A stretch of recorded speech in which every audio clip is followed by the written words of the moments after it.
Kau urapi hamba-Mu, Kau urapi jemaat-Mu, sebentar kami tidak menerima firman-Mu. Kami lebih mengerti lagi dan kami lebih dekat lagi kepadamu. Terima kasih Bapak.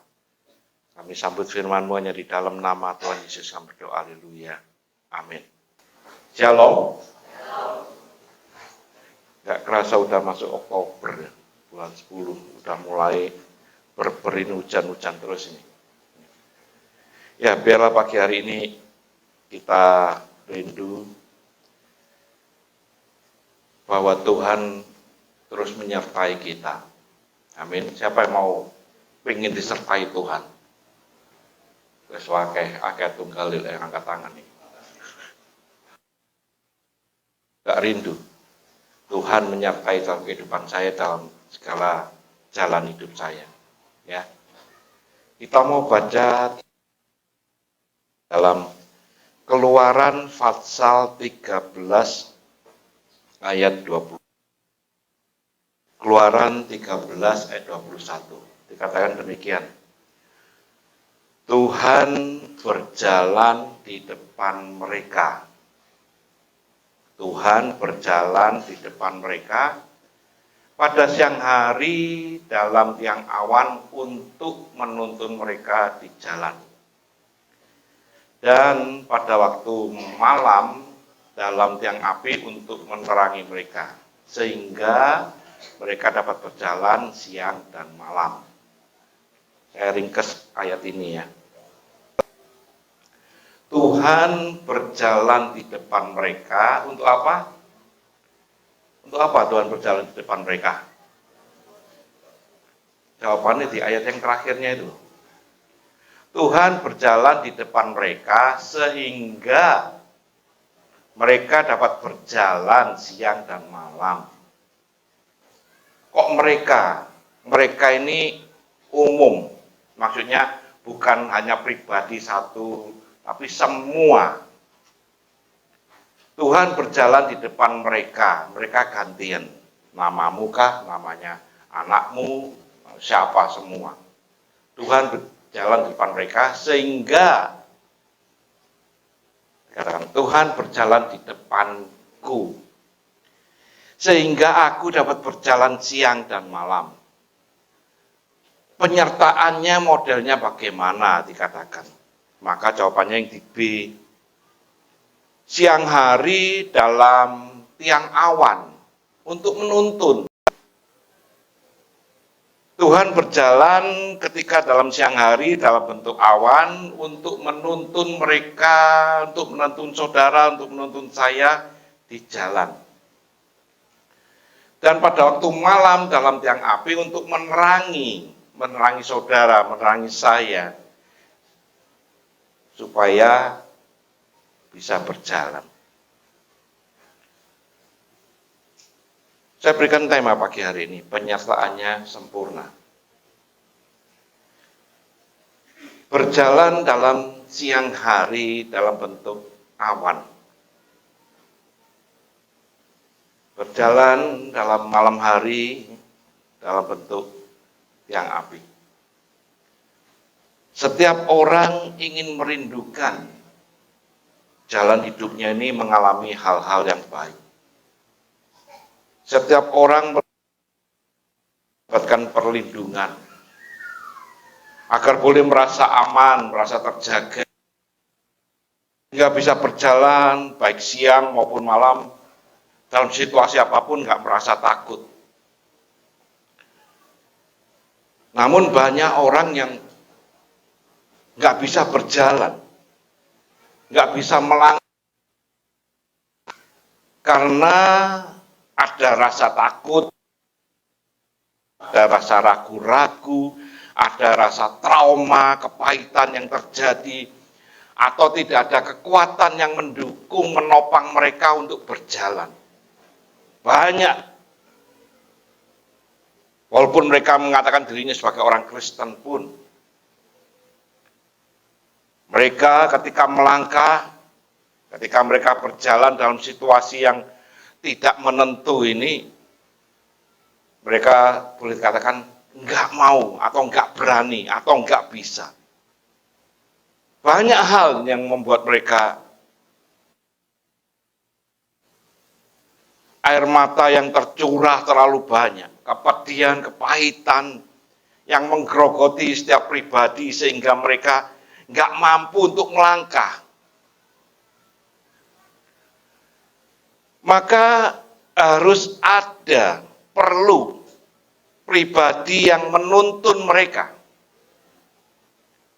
Maka perlu sosok yang sanggup untuk menyertai, baik siang maupun malam.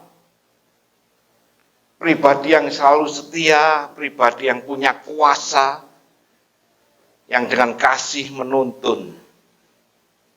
Maka ayat ini mengatakan, Tuhan berjalan di depanmu, di depanku, di depan mereka.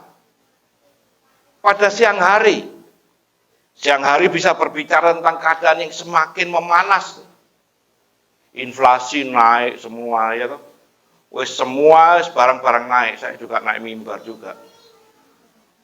Semua dalam siang hari panas, keadaan yang tidak menentu.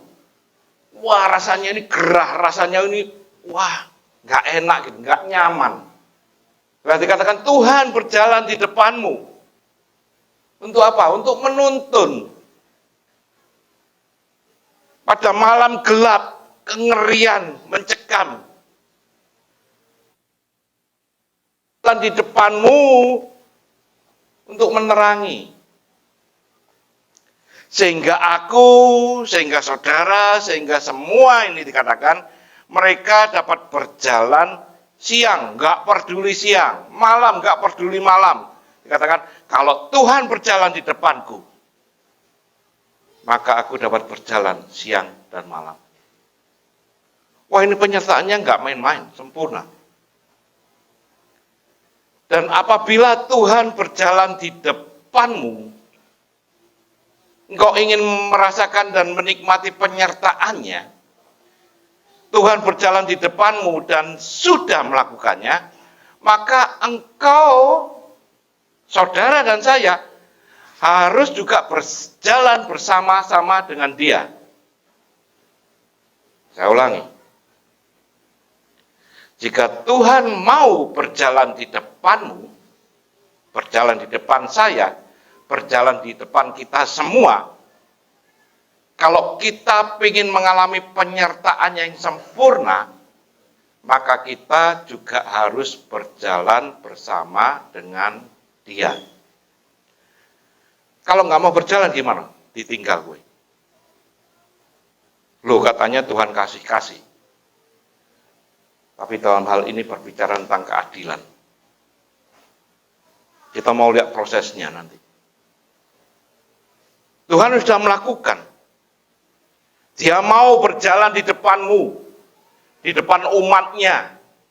Kalau umatnya nggak mau berjalan, yo wis rasakno dewi, ditinggal. Peristiwa ini ditulis pada saat Musa, terjadi pada Musa dan juga kepada bangsa Israel khususnya. Yang dimana semasa hidupnya Musa ini terus kepingin Tuhan menyertai. Tuhan sertai aku, Tuhan. Tuhan berjalanlah di depanku, Tuhan. Tuhan pimpin aku.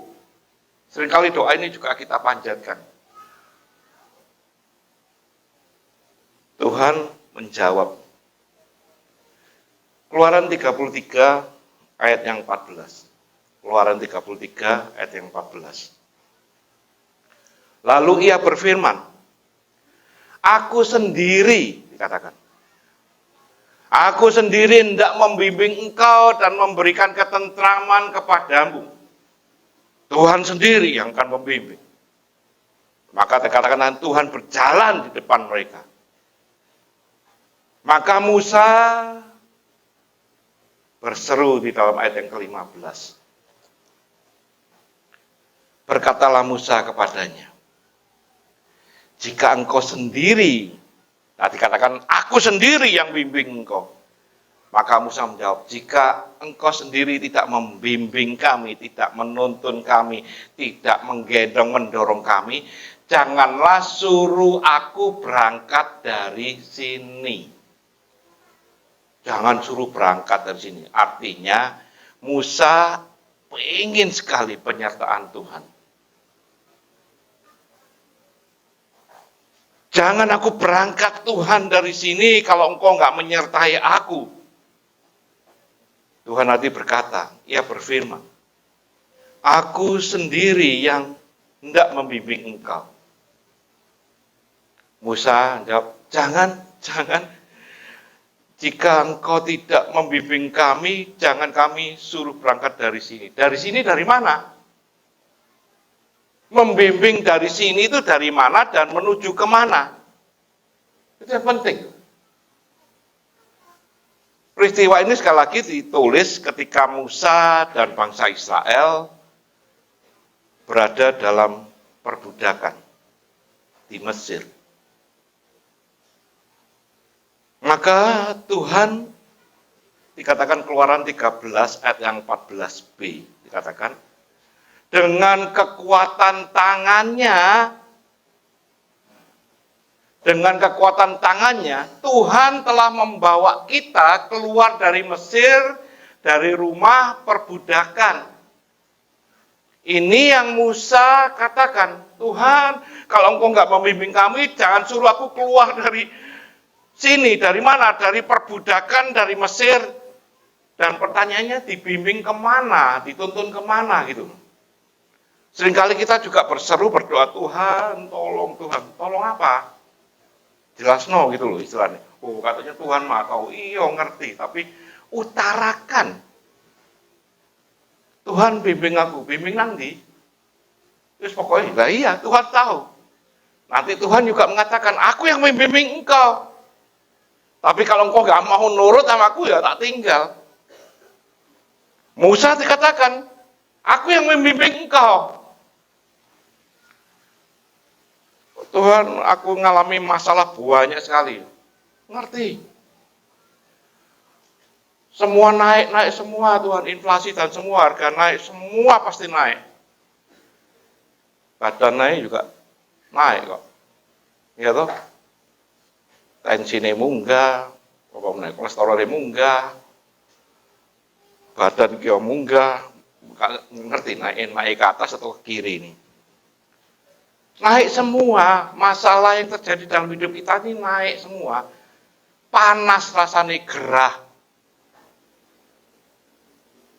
Tapi katakan, aku yang bimbing kau. Aku yang menyertai kau. Permasalahan yang ada, ngerti, Tuhan ngerti. Apa sih yang terjadi di Mesir itu apa? Kalau kita baca dalam Keluaran pasal 3, ayat 7, Keluaran pasal 3, ayat 7, ini peristiwanya.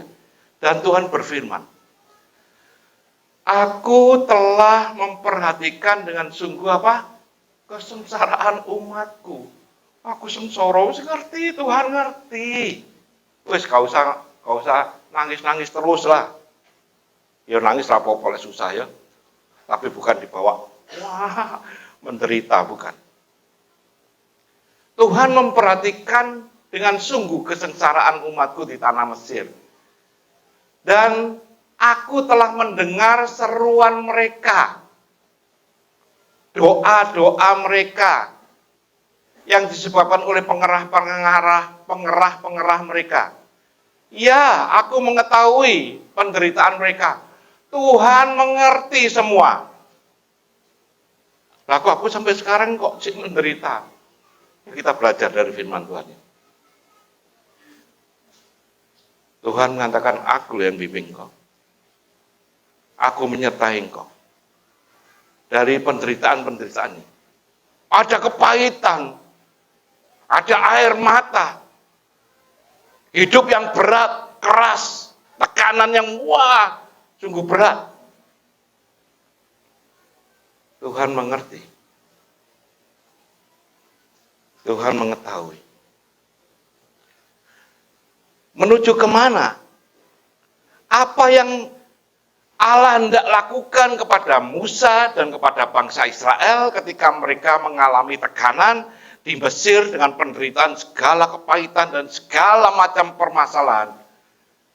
Ketika Tuhan jawab, aku yang akan menuntun kau. Kemana? Aku menyertai kau kemana? Di dalam ayat yang ke-8. Ayat yang ke-8. Sebab itu aku telah turun. Gak main-main itu.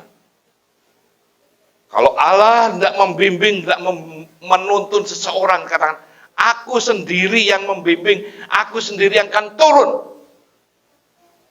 Aku telah turun untuk melepaskan mereka dari tangan orang Mesir dan menuntun mereka keluar dari negeri itu ke suatu negeri yang baik dan luas. Suatu negeri yang berlimpah-limpah susu dan madunya. Wes berkelimpahan. Ojo mikir duit langsung lho ya. Kowe moto duiten kowe. Dalam hal ini Tuhan menuntun mereka penyertaannya sempurna. Ke suatu daerah, negeri yang baik dan luas. Dituntun. Makanya Musa tadi ngomong, kalau Tuhan yang enggak membimbing aku, dan aku keluar sini ntar udah keluar enggak tahu kemana tujuannya. Tapi Tuhan menegaskan, tak tuntun gue, tak bimbing. Keluar dari tempat permasalahan, perbudakan Mesir, ke suatu negeri yang baik. Tempat yang luas. Negeri yang berlimpah-limpah dengan berkat berkelimpahan. Sehat jasmani rohani. Nah, Tuhan sudah melakukan bagiannya ini.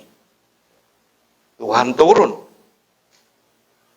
Maka sekali lagi saya katakan, kalau kita ingin penyertaan Tuhan sempurna dalam hidup kita, Tuhan dikatakan Allah telah turun. Maka bangsa Israel, Musa harus ada tindakan. Sebelum mereka mengikuti, sebelum mereka melangkah, kalau nggak melangkah, nggak mengikuti, sekali lagi ditinggal. Harus mengikuti. Maka sebelum melangkah, sebelum berangkat, ini yang dilakukan oleh umatnya. Coba tampilkan cuplikan video bisa. Tapi cuplikan video ini bahasa Inggris sedikit, nggak apa-apa ya. Tapi ngeliat gambar itu ngerti kok. Nah ini, coba suaranya juga tampilkan nggak apa-apa. Ini perayaan Paskah dan untuk mengingat apa yang terjadi.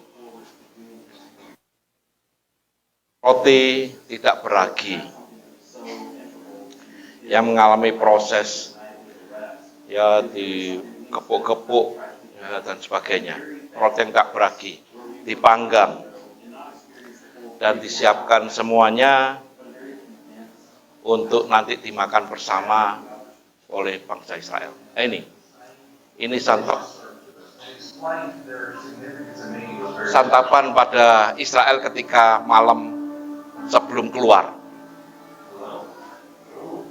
Nah ini diterangkan sedikit.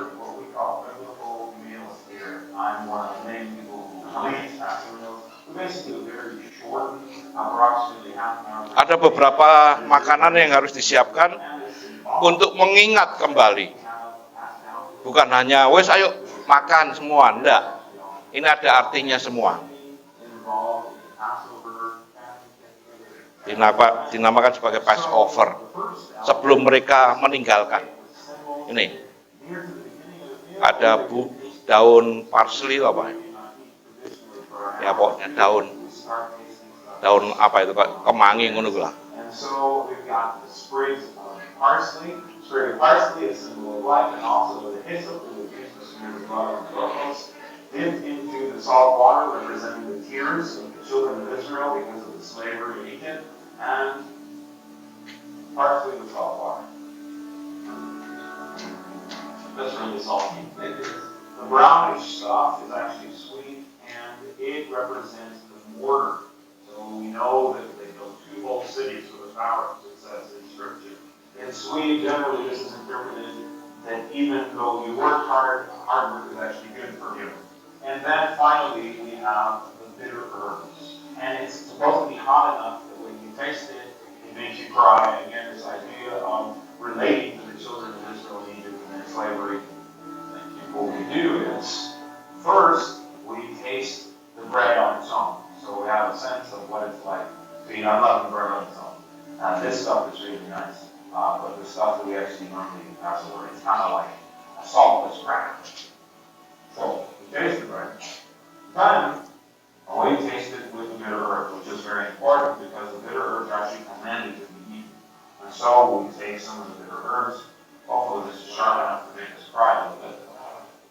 Then we have a tradition, not something commanded in Scripture, of mixing the symbol of mortar with the symbol of suffering.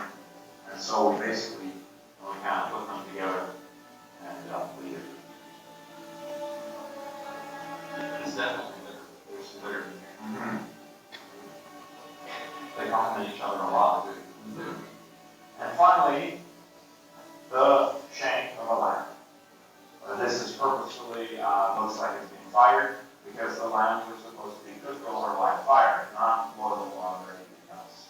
And this reminds us, of course, of the original lamb in Egypt that the children of Israel slaughtered, used the hyssop to smear the blood on the doorposts and the lintels of their houses, and also then the perpetual sacrifice that was supposed to go on every year at the temple or the tabernacle to remember every year sacrifices were made at the Passover in remembrance of the original Passover in Egypt. So you were mentioning some of these elements over here. You mentioned the bitter herbs. That was a part of that. During Jesus' Passover, you mentioned it. Oke, saya jelaskan sedikit beberapa hal yang bersangkut paut. Tadi makan daun parsley dan dicelupkan ke garam, air garam. Itu menggambarkan betapa susahnya mereka dan air mata yang bercucuran ketika di Mesir. Ya. Lantas ada satu mangkok yang dikatakan sayur pahit. Dan pasti ada roti yang tidak beragi. Dan segala kepahitan, segala kesusahan, katanya, makan sama roti tak beragi. Untuk mengingatkan bahwa segala kepahitan, segala susah, segala penderitaan, ingat loh, ada yang rangkum semua di dalam roti tak beragi ini. Makan. Juga terakhir tadi dikatakan ada tulang. Itu domba yang disembelih dan harus dibakar dan dimakan. Sebagai tanda pengorbanan, harus ada yang dikorbankan dan harus ada darah. Dan setelah itu baru mereka boleh berangkat. Makanya sebelum mereka berangkat, semua bangsa Israel dengan segala kepahitan dan segala permasalahan dalam hidupnya ini. Tuhan mengerti dan Tuhan memperhatikan, Tuhan mendengar, Tuhan tahu. Tapi yang terutama mereka diajar untuk mencari Tuhan terlebih dahulu. Dan harus mengenal siapa Allah yang mereka sembah. Jadi ketika dipimpin, dituntun, mereka tahu bahwa yang menuntun aku adalah Allah yang sesungguhnya. Maka mereka mengadakan itu.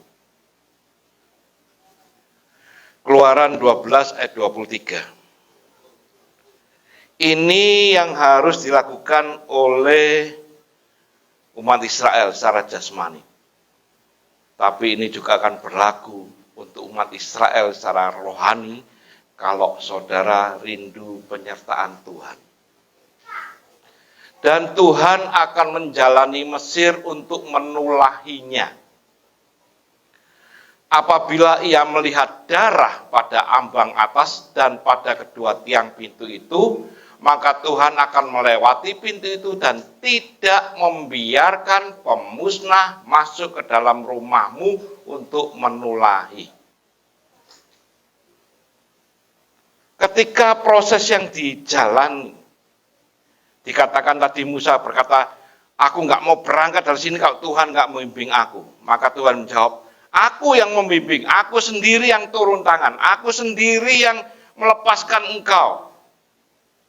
Tapi ada 4 hal yang harus umat Israel lakukan. Umat Israel jasmani mereka sudah melakukan, umat Israel rohani juga harus melakukan. Dikatakan, ketika aku melihat darah. Harus ada yang dikorbankan. Harus ada tanda darah.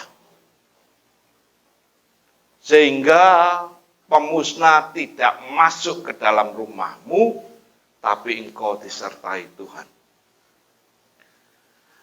Tanda darah ini melambangkan sebagai kepemilikan. Ada tanda darah di ambang pintu dan sebagainya. Keluaran 12 ayat 13, coba tampilkan. Dan darah itu menjadi tanda bagimu apabila aku melihat darah itu, maka aku akan lewat daripadamu, tidak ada kemusnahan. Sebagai tanda kepemilikan, orang-orang percaya, orang-orang Kristen, walaupun mereka menyebutnya Kristen KTP sembarang, pokoknya orang Kristen, apabila ia percaya dan ia ingin rindu penyertaan Tuhan, dikatakan harus memiliki tanda darah. Yang kedua, ayat Keluaran 12 ayat 24. Dikatakan demikian. Kamu harus memegang ini sebagai ketetapan sampai selama-lamanya bagimu dan bagi anak-anakmu. Bukan hanya memiliki tanda darah, wah aku wong Kristen. Tapi dikatakan, kamu harus memegang ketetapan ini. Ketetapan yang bagaimana? Yang harus engkau pegang. Dikatakan ayat selanjutnya. 25. Memegang ketetapan ini untuk apa? Dan apabila kamu tiba di negeri yang akan diberikan Tuhan padamu, seperti yang difirmankannya itu, maka kamu harus apa? Pelihara ibadahmu. Bukan berani mengaku aku wong Kristen tapi nggak pernah ibadah. Kalau anak kecil ngomong pret, ngomong kosong.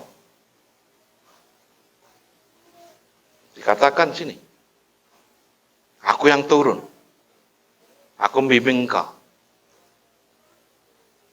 Ono tanda daerah, ada ya, aku wong Kristen di KTP ku. Melihara ibadahmu enggak? Enggak, ngomong kosong. Tingkah lakumu bukan hanya di gereja, bukan hanya wah ketemu sesama orang Kristen nulis aku nyatakan diri sebagai orang Kristen. Nah, pelihara ibadahmu. Istimewa juga dalam ibadah bersama. Pelihara ibadah. Gak sembarangan. Lantas dikatakan apa? Engkau mengenal. Engkau mengenal. Mengenal Allahmu. Tapi lebih baik engkau dikenal juga.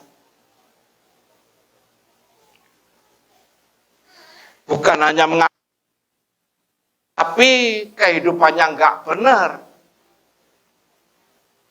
Galatia 4 ayat 9. Dikatakan, tetapi sekarang sesudah kamu mengenal Allah, atau lebih baik apa? Sesudah kamu apa? Saudara sudah dikenal Allah belum? Aku Kristen otomatis teko lahir.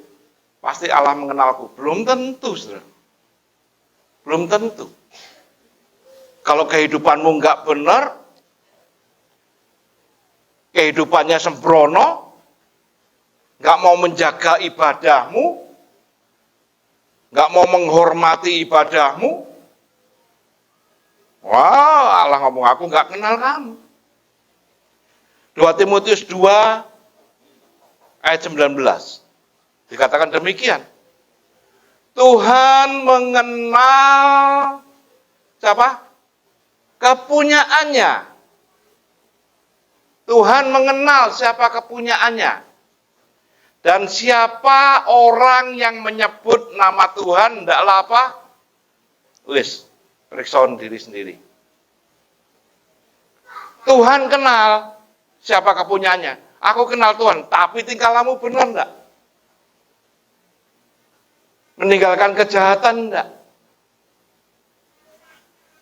Kalau belum, periksa diri.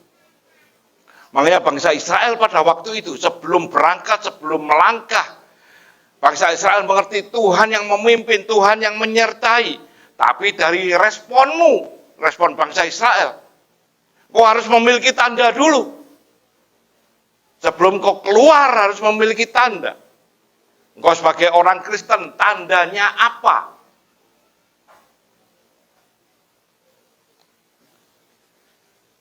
Ini contoh ini. Tapi saudara, bukan yang saya maksudkan contoh ini. Maksudnya gini. Kucing. Saudara, bukan kucing ya. Kucing. Kalau melahirkan anak kucing, suaranya piye? Meong. Itu suaranya apa? Anak kucing. Anak kucing menyuarakan induknya. Kayak anak ayam, suaranya apa? Aung. Itu kalau harimau ngomong, mulutmu. Kan ada kalimat gitu toh ya. Kalau suara ayam, anak ayam mengeluarkan suara apa? Suara ayam. Kalau anak Allah mengeluarkan suara apa?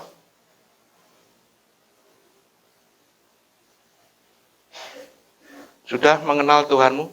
Sudah. Tingkah lakumu benar? Tuhan mengenal engkau? Ini kok suaranya beda ya? Itu anakku. Engkau mengeluarkan suara Allah. Hendaklah engkau meninggalkan kejahatanmu. Dan yang keempat, katakan menghormati dan menghargai apa yang Tuhan sudah sediakan. Tuhan menyediakan semuanya. Dikatakan aku turun, aku menyediakan. Nah, dalam perjanjian baru gimana? Sama. Apabila kita rindu penyertaan Tuhan yang sempurna dalam hidup kita, maka saudara dan saya harus memiliki tanda darah. Harus memegang, menjaga, memelihara ibadahmu. Harus mengenal dan dikenal Allahmu dengan benar. Yang keempat, menghargai dan menghormati arti dari pengorbanan. Yesus sebagai korban. Dia sebagai yang sulung. Maka dikatakan dia yang sulung, yang berkorban untuk kita semua. Yuk kita baca itu ya. Roma 11 ayat 16. Roma 11 ayat 16. Jikalau roti sulung adalah kudus, maka seluruh adonan juga kudus. Dan jikalau akar adalah kudus, maka cabang-cabang juga kudus. Ini bisa ada bahasa Inggrisnya. King James atau apa? Seolah-olah ini enggak tegas gitu. Ini. For if the first fruit be holy, the lamb is also holy. And if the root be holy, so are the branches.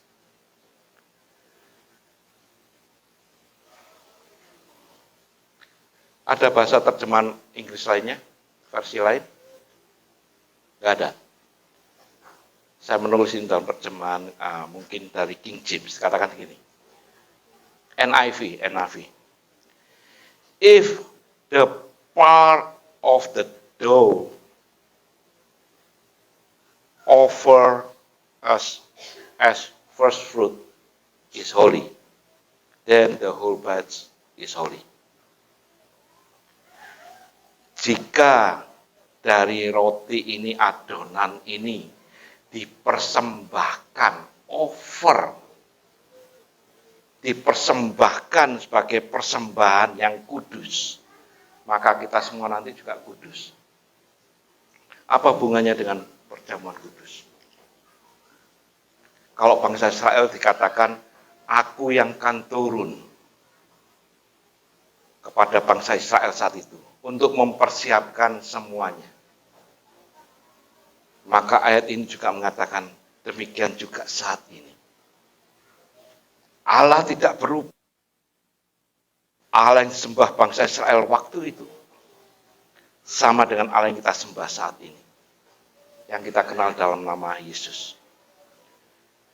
Juga mempersiapkan semuanya untuk saudara dan saya. 2 Korintus 5 ayat yang kelima. Jadi jangan berpikir, wah gampang lah jadi wong Kristen. No, gak sembarangan. Tetapi Allah lah yang justru mempersiapkan kita. Mempersiapkan apa? Untuk membimbing saudara dan saya ini loh. Mempersiapkan kita untuk hal itu, dan yang mengaruniakan roh kepada kita sebagai jaminan segala sesuatu yang telah disediakan bagi kita. Ada tanda darah, iya. Dipersiapkan semuanya. Roti yang dipersembahkan sebagai buah suluk, dikorbankan buat saudara dan saya. Pada zaman Israel, anak domba yang disembelih, tanda itu harus jelas. Orang Israel ada tanda. Orang Israel rohani, saudara dan saya, juga harus ada tanda. Tanda darah yang dipersiapkan oleh Allah sendiri. Saudara dan saya juga harus menjaga, memelihara ketetapan Allah. Memelihara ibadahmu. Mengenal Allahmu dengan sungguh. Bukan hanya kenal-kenalan. SKSD ya. Sok kenal, sok dekat. Sembayangnya buantar, tapi ternyata cuman hafalan. Bisa hafalan. Tapi apakah benar keluar dari hatimu? Engkau mengenal Allah dengan sungguh-sungguh dan Allah mengenal engkau dengan sungguh-sungguh. Karena Allah kenal siapa yang jadi miliknya. Dan sekali lagi, menghormati, menghargai arti dari pengorbanan. Menghargai keselamatan. Penyertaannya sempurna. Sekali lagi, dalam panas, dalam dingin, gelap, penyertaan sempurna. Nyanyi lagu itu ya, nyanyi lagu itu. Ya, no ingat lagu ini, ingat, oh iki firman ini penyertaannya sempurna. Tiang awan, tiang api itu ya. Ngerti ya lagu itu ya. Lagu ini santai irama nih. Jadi kita nggak perlu khawatir, nggak perlu takut, ya, nggak perlu cemas lagi. Coba tampilkan lagu ini. Ya, itu. Ku tak perlu khawatir terhadap apapun.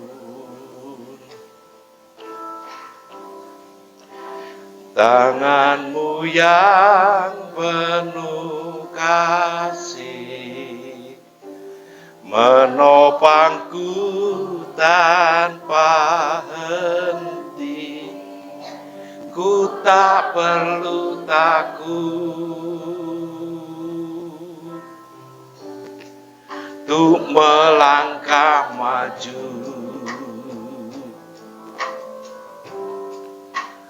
Hadirat-Mu yang berkuasa menjagaku senantiasa, seperti tiang awan yang meneduhkan dari terik siang. Hatiku selalu tenang di dalam tangan-Mu Tuhan, seperti tiang api yang menerangi dari gelap malam. Kau menjagai hidupku dengan kebaikan-Mu. Ulang lagi ya. Ku tak perlu khawatir terhadap apapun. Tangan-Mu yang penuh kasih menopangku tanpa henti. Ku tak perlu takut untuk melangkah maju. Hadirat-Mu yang berkuasa menjagaku senantiasa, seperti tiang awan yang meneduhkan dari terik siang. Hatiku selalu tenang di dalam tangan-Mu Tuhan, seperti tiang api yang menerangi dari gelap malam. Kau menjagai hidupku dengan kebaikan. Masih khawatir? Dia menyertai.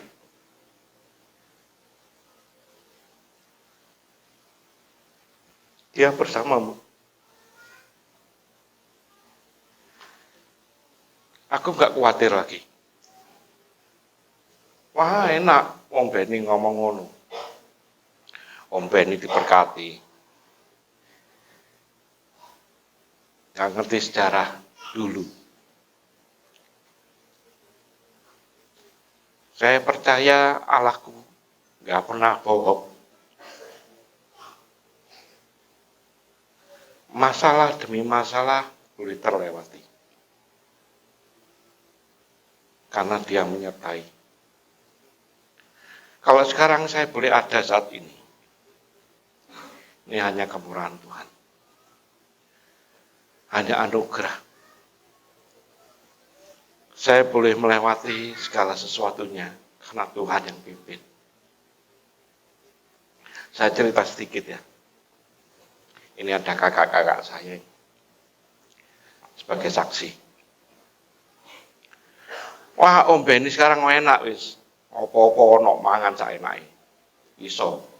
Dulu, Saudara. Dulu ini berapa puluh tahun yang lalu. Kita bisa merasakan penyertaan Tuhan yang luar biasa. Papi mami itu orang yang kuat. Saya katakan kuat piye. Anak iku 10. Pentahun brojol. Wah, kuat sekali 10. Lah dibayangkan anak 10 saudara, percil-percil, wakeh gitu 10 ya. Saya kisah bingung lek mangan. Pada saat itu kita pakai sistemnya yang sekarang ini ya orang-orang juga tahu. Mangan kak mangan pokoknya luwe saudara. Tapi saat itu terjadi. Jemaat pertama yang boleh dimenangkan oleh Papi adalah Mbak Buyute, Mbak Mei. Siapa? Bu. Waktu di Kutai. Jemaat kalau secara biaya keuangan nggak cukup.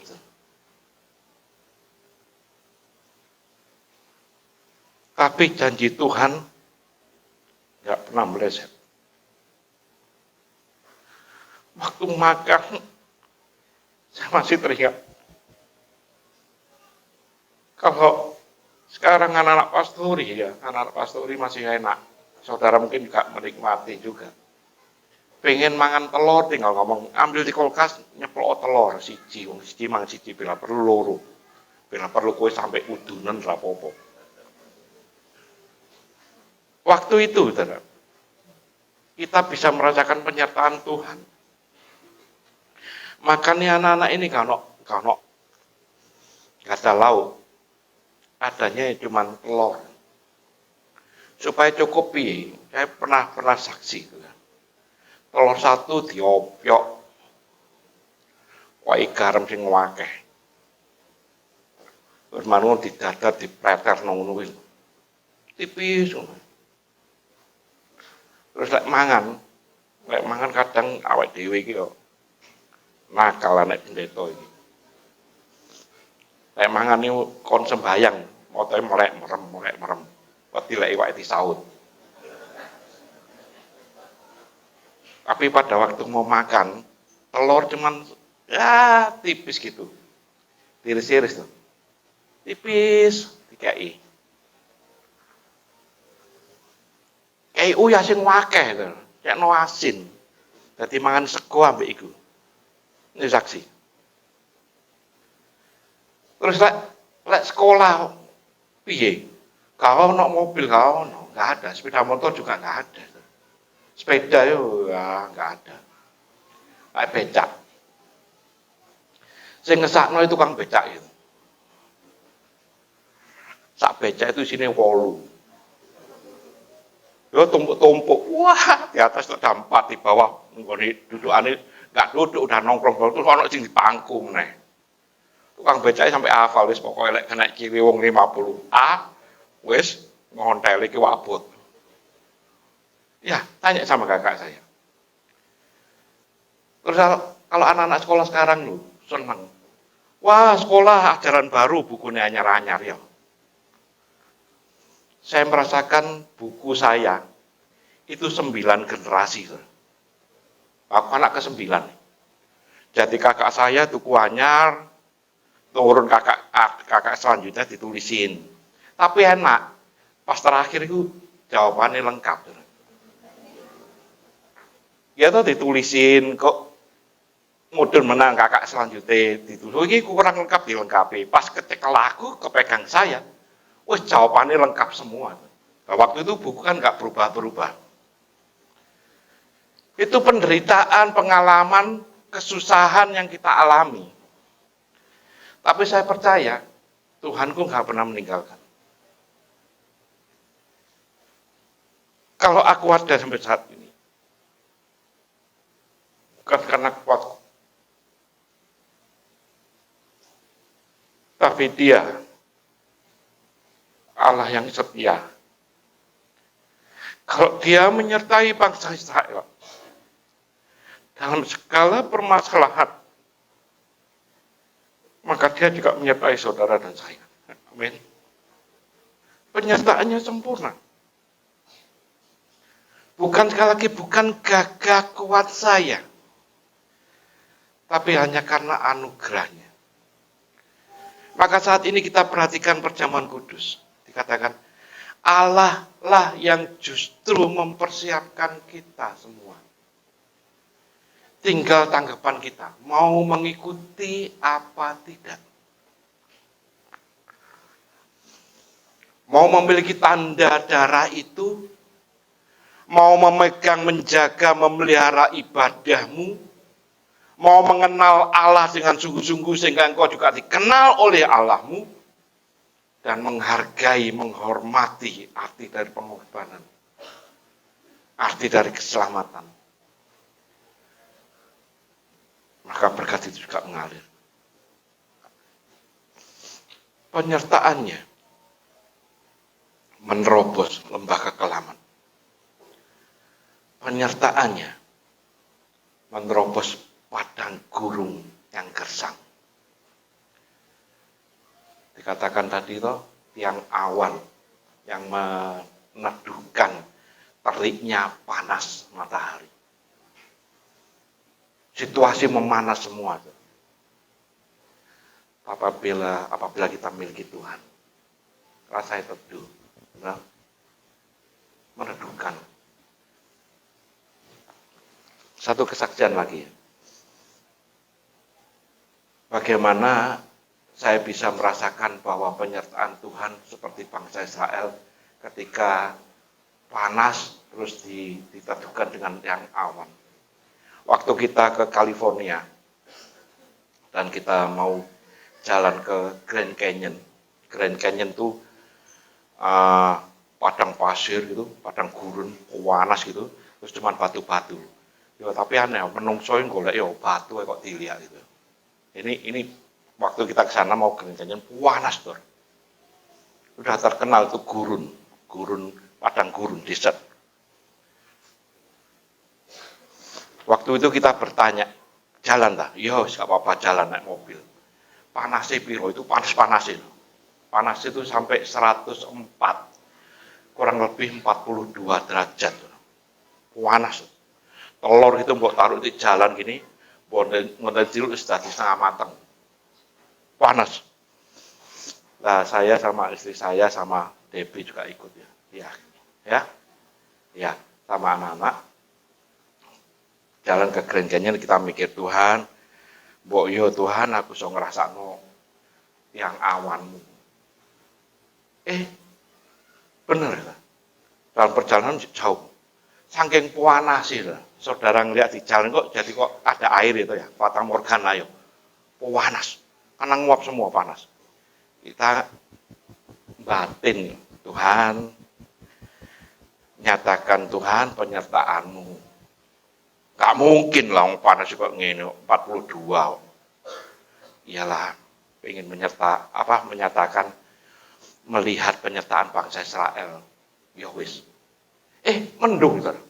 Tahu-tahu gak ngerti ujuk-ujuk panas kok ngono kok mendung. Kita dalam perjalanan jadi kok adem, teduh. Wah, enak ya. Masa cuma ini tok Tuhan. Di sana ya tempat tujuan. Hujan deras. Jadi kita masih dalam perjalanan mendungin, sana hujan deras. Jadi saya mikir, benar-benar penyertaan Tuhan. Lah ketika padang gurun yang panas nggak karu-karuan ini, tiket yang awan, adem sejuk. Selama perjalanan sampai ke tempat tujuan. Saudara baca dalam firman Tuhan, 40 tahun dipimpin. Yang awan terus yang menyertai. Dalam kegelapan berubah jadi tiang api. Wah, jadi penyertaan Tuhan itu sungguh-sungguh sempurna. Kalau masih ada yang ragu-ragu, kalau masih belum merasakan penyertaan Tuhan, periksa dirimu, periksa. Bukan berarti lantas saya yang paling suci, enggak. Kita sama-sama belajar, kita sama-sama mau berjalan dipimpin Tuhan. Tuhan sendiri mengatakan, aku yang memimpin engkau. Aku yang menyertai engkau. Tapi engkau punya tanda enggak? Engkau menghormati aku enggak? Memelihara ibadahmu enggak? Memelihara tingkah lakumu enggak? Mulutmu, harimaumu dikatakan kamu jaga enggak.